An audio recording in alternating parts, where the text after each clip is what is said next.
Mga Kasamiras TV, kain po tayo ng egg with tomato. Ito po yung niluto ko. Lagay ko na dito lahat. Yan. Mas masarap pong kumain ng nakakamay.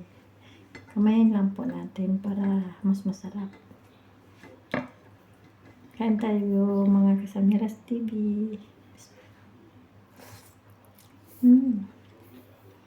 Simpleng ulam lang po. Yun na yan. Sapat na sa isang OFW ang itlog na may kamatis. Buhay OFW, mga Kasamira. Ganito po talaga.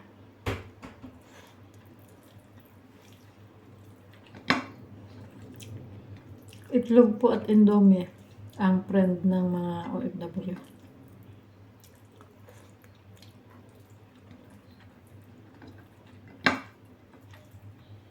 Yung pinaka madali pong lutuin at pinakamura.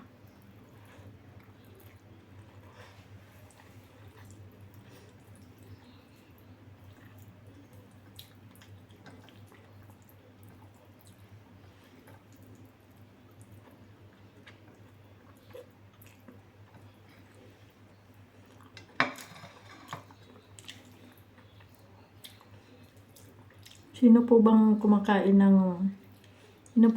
marunong kumain ng nakakamay?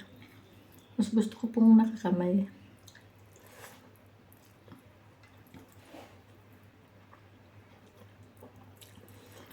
Mas maganda yung nakakamay kasi sarili natin ito eh.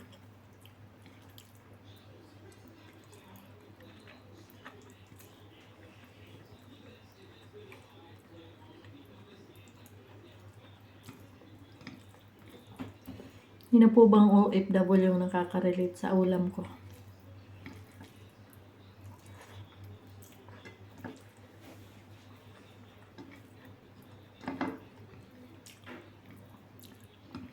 Yung mga hindi nagluluto, mga hindi tagaluto.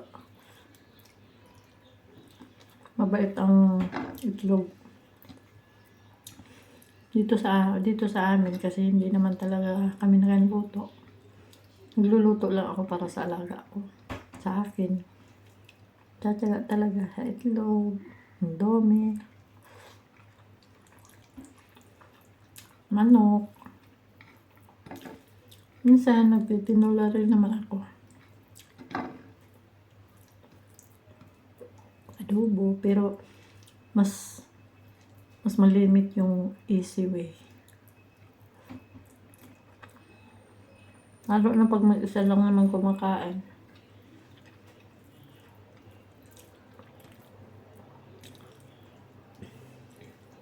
Pag may isa lang kumakain yun, talagang gagawin.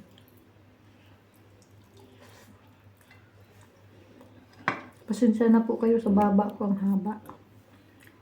Puro baba ang nakikita.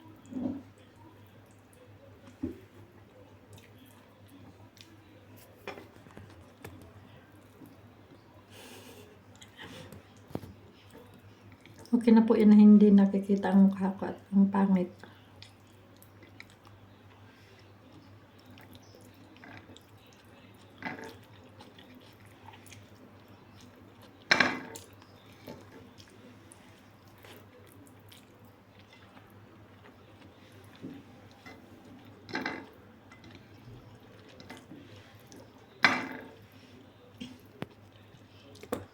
Solve na sa tanghalian yung dalawang itlog, isang kamatis.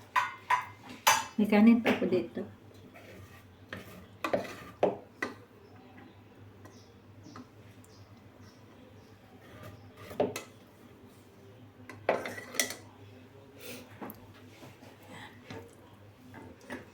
Daming kain.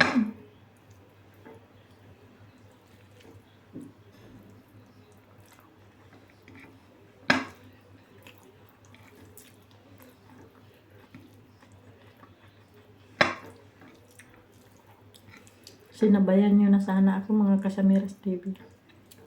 Bagay, anong oras na? Gabihan na dyan sa Pinas. Dito, late. ang tanghalian.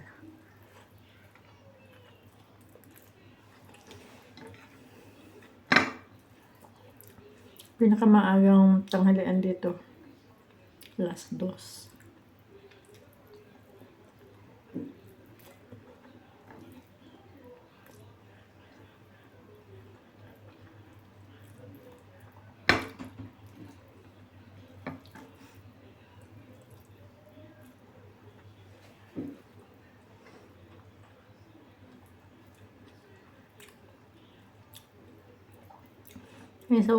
Ang isang OFW po,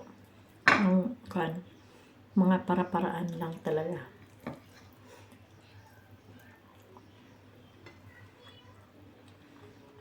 Kaya, yung mga nagbabalak pong OFW, kung masilan kayo sa pagkain,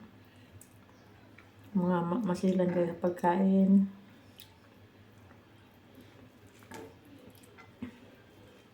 huwag na po kayong magbalak mag-OFW.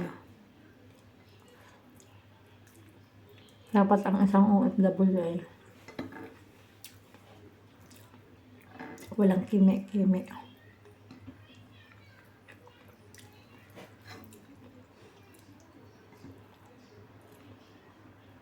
Kahit sa trabaho, palaban.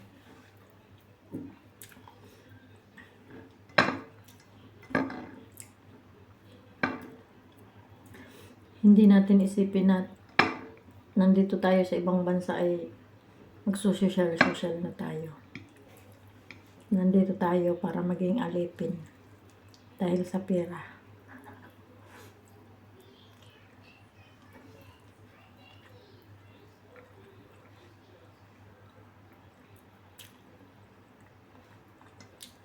Kailangan natin ang pera nila. Kaya kailangan natin magtrabaho.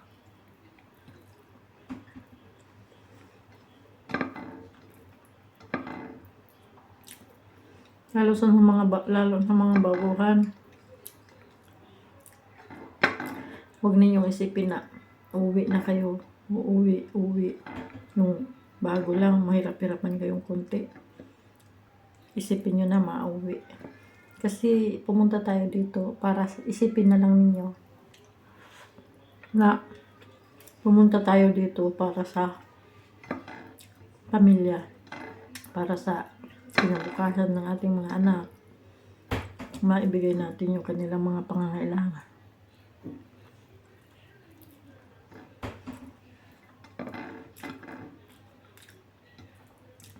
Kasi mayroong mga nag-a-abroad na pag nandito na, kunting hirap lang, gusto na umuwi. Uuwi na lang, pauwi na lang sa agency, ganun. Kaya kung mag-a-abroad po tayo, isipin natin ng 100 beses kung kaya natin kung kaya natin makipagsapalaran. Yan po, mga Kasamiras TV. Tapos po akong kumain. Maraming salamat po sa sama nyo sa akin sa pagkain. Maraming salamat po sa panonood. Thank you for watching.